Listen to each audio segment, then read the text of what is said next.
Thank you for joining me today on this Ruthie World Travels post. Ruthie World Travels and Views from Abroad. And this is about my stay in Barbados, a place I first visited in 2020 because um, Barbados was the first country that opened its border after the global shutdown. So my intention was whatever country opens up first, that's where I'm going. And Barbados was the place. So they invited everybody to come with the welcome stamp and they had all types of incentives for you to visit Barbados and stay there while you work. I think they put the word remote employment on the global map because they was inviting people, hey, come with your job.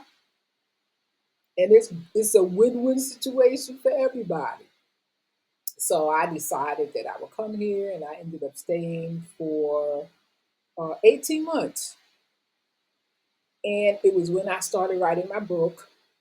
So the book is basically completed. And there were many obstacles, but I got it done. I sure did, including losing my what? Oh, the laptop stopped working. So I had to get a new laptop. But of course, I got over that obstacle. But there was other things that happened during the writing of the book. The one thing I loved about Barbados are its beautiful beaches. It has some of the prettiest beaches I have ever seen. And when I first arrived here, the beaches were a huge distraction. Like I wouldn't write because I was just, oh, I gotta go to the beach, gotta go to the beach. So the beaches kept me from writing. But I've been here now since July and I've been to the beach, I think once. So I haven't been distracted by the beach because it's just so much stuff I have to do. I can't just spend a lot of time at the beach. Although, since my time here is winding down, in the next 2 weekends, I probably will go to the beach and actually spend some time at a beach. So one thing that Barbados has is there's a hiking club. I'm not sure if there's only one hiking club, but the one I used was ran by a man, a gentleman from New York named Jamal, and it was fun. Um, I did it one, I did it one time. It was fun, but it was really exhausting. You have to be on site at like 4 a.m. before daybreak, and then you just walk until you drop, basically. Yeah. So the hiking is good. It's lots of hills, and it can be really, really exhausting if you're not in shape. And I enjoyed it, but I never went a second time. And I think mostly it's because I felt like I didn't have the correct boots for hiking. Yeah.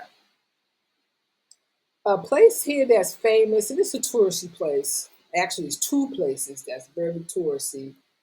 And St. Lawrence Gap is one very touristy, lots of clubs and bars and restaurants. And, it's just a place where everybody goes, whether you're from the US, UK, or Canada. So, yeah, people love St. Lawrence Gap. The other big deal is oysters.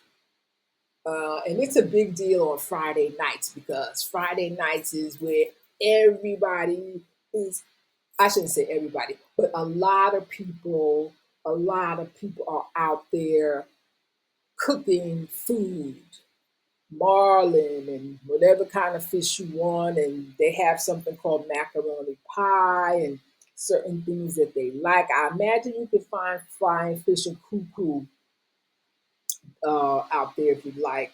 The beach that's near there is called Miami Beach, and it's one of my favorite beaches in all of Barbados.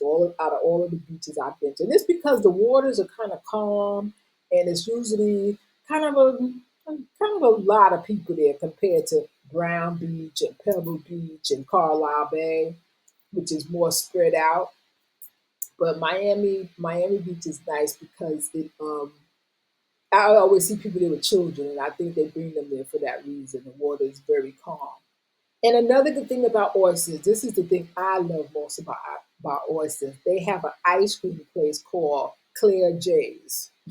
So when I go to oysters, I don't go for the fried this or the fried that and the fish and whatever else they be selling because it's just a whole lot of people selling the same thing. You know, you probably can find jerk this, jerk that, but it's basically all the same kinds of food and the lines be long from here to eternity. But if you're a tourist and you know you're spending a Friday evening out, you won't mind.